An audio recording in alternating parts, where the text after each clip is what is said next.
Big 12 play is upon us for the Texas Tech Red Raiders men's basketball team. And if you're excited about it, give the video a like. I know I am. The competition is about to ramp up. And really outside of Maui, the Red Raiders haven't had much of it. As according to KenPom, they have the second worst strength of schedule in the non-con this season. The only Power 5 team worse is the team they'll play on Saturday, the number 18 TCU Horned Frogs. But before we get there, be sure to like the video if you are excited that Big 12 play is here. The best basketball conference in America. It's back, and Texas Tech will absolutely be in the thick of it. All right, let's break this down because I think the Big 12 is absolutely wide open from basically spot number 2 all the way down to spot number 9 and 10. I truly believe it is that wide open, and it would not shock me at all this year if there are 9 teams, yes, 9 out of the 10 teams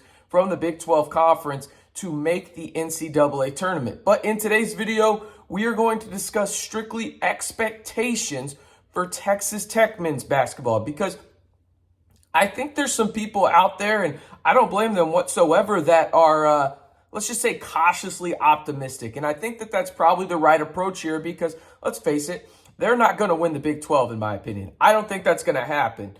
But I do think that they are a solid basketball team that should make the NCAA tournament in that 7 to 8 seed range. And now, the reason I'm saying it's not higher is mostly because, well, you're young. This is the youngest team in Texas Tech men's basketball history. There's going to be ebbs and flows. There's going to be games where you just blow an opponent out that you aren't expecting to. And then there's going to be a game where you just absolutely get boat raced and you're upset about it. It's just how it's going to work out, right? But I think when you look at this roster, it's too talented not to make the NCAA tournament. But let's look at some numbers going into Big 12 play and who are the guys that I think if Texas Tech does want to take that next step to get to that second weekend where the expectation now is for this program through the prior coaching staff and obviously Mark Adams now too. This is the expectation for Texas Tech men's basketball. So going into Big 12 play, you have 5 guys averaging double figures, led by Kevin Obanor at 16.6 points. He's now shooting 38% from 3 after his en fuego performance against South Carolina State to end non-conference play.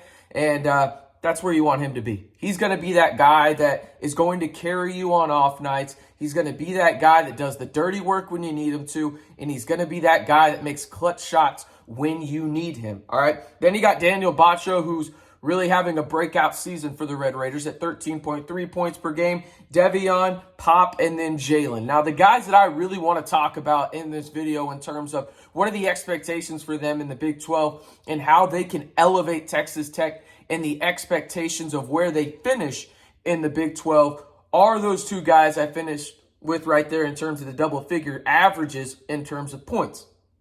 It's Pop Isaacs and it's Jalen Tyson.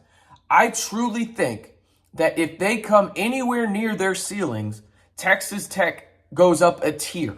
And that's a big deal in the Big 12 because right now, I think when you look at it, there's pretty easy tiers to look at, okay?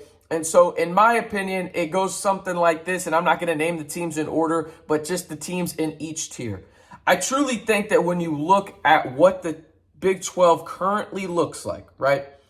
I think you got to put Kansas, you got to put Texas, and you got to put Baylor in tier number 1, right? Then you got to put TCU. You got to put West Virginia up there as well. I think Kansas State deserves to be a little higher with Keontae Johnson looking like the, well, all Big 12 player he can be. And we already know what he did in the SEC after that scary health situation. He looks like he's back to what he was. And then you have the Iowa State's the wild card group. I think Texas Tech is kind of in that last second tier at the bottom of it with Kansas State. And then you got the wild cards, I truly think there are wild cards in Iowa State, Oklahoma, and Oklahoma State. When you look at what these teams bring, there's no off nights in the Big 12. We know that. So for Texas Tech, what will they need to do to be really good in the Big 12. Before I get to that, be sure to hit that subscribe button. I'm giving you daily videos right here on YouTube. It's the only Texas Tech YouTube channel doing that. There's other podcasts out there that are trying to give you daily videos. They just can't keep up with it. I'm doing it. I'm giving you daily videos on not only Texas Tech men's basketball, but football, baseball, softball, volleyball, soccer, you name it. I've got you covered right here on the Back to 12 podcast channel. All right, so the things I think Texas Tech needs to do in order to reach their possible ceiling is run and gun. We've seen it the past 3 games, albeit against lesser competition, but put these guys in a position to succeed. And we see these guys are much better in transition, specifically the guards, whether that's Lamar, Pop, and especially Devion Harmon. You put these guys in a proper position to succeed, everybody else will get to their spots. And I think when you have guys like those 3 that I mentioned in Lamar, Pop, and Devion, and specifically Devion, I think it allows you to really get the absolute most out of your guys. And now some of y'all are going to be saying, well, how do we get the bigs involved if we're running so much? I don't think you need to worry about that. Go look at some of the past tape. Daniel Batcho is running the floor hard because he knows Pop will find him. He knows Lamar will find him. He knows Devion will find him. Kevin Obanor the same way, right? And I expect Fardaws to do the exact same thing when he's back and healthy. Texas Tech, in order to reach their offensive ceiling, has to be a run-and-gun team. And you wonder, how do Big 12 teams limit that? Well, luckily for Texas Tech, they create turnovers at a high margin on the defensive end, and that will get them out into transition easier. They're going to be that run-and-gun offense if they want to elevate that and really put defenses on their heels, right? So I think Texas Tech is going to have to do that offensively. Obviously, defensively, you don't have the length that you had last year. It's just a simple fact. You don't. But you compromise a little bit of length to get better shooting, and you're shooting 37% from deep as a team. You'll take that. That's a plus, right? But I think defensively, what you're going to see is a little bit more points given up, but you want to get out and transition more. It's basically, the double-edged sword. Do you want to get out and transition more, or do you just want to be that lockdown defense where it's, that grimy 45-42 outcome? And I just don't think Texas Tech is built for that roster construction-wise right now. So when you look at what Texas Tech can do to really maximize their potential on this roster, it's get out, put these guards in a position to where they're succeeding. And once those guards fall into place, like Devion and Pop, specifically in the starting lineup, I promise you, Kevin Obanor will have more space in the corner where he shoots 50+% from 3. Daniel Batcho will run right down the center of the court. And I can promise you this, there's nobody in the Big 12 that wants to see Daniel Batcho running straight down the middle of the floor. And then you have Jalen Tyson running baseline. You have Jalen Tyson running on the left side, trying to get to his spot where he loves that left arc 3, right? You look at what Texas Tech can do, and they have all the athletes and capability to really be a really good offensive team. Now, you're going to take away some of that defensive component. They're not going to be the number 1 defense in the country. They're just not. They don't have the length for it. They can't switch 1 through 5 like they did last year. But that being said, they are still a really good defensive team because, damn it, you got Mark Adams as your head coach, and you cannot be a bad defensive team if you have Mark Adams as your head coach. He just ain't going to play you. Right? So you know what you have. You know what your identity is. It's play really good defense, no middle defense, and then run the hell out of teams and get as many fast break points as you can and open looks for your shooters. That's something that we haven't been able to say about Texas Tech in terms of you have shooters on this roster. And it goes all the way up and down the roster, really. You look at it. Again, Kevin Obanor, 38%. Devion Harmon shooting 23% from 3. That's going to improve, people. He's going to be closer to about 34, 35, and you'll take that. Pop Isaacs is already shooting 41.3% from 3 as a true freshman. Let me repeat that one more time. Pop Isaacs is shooting 41.3% as a true freshman.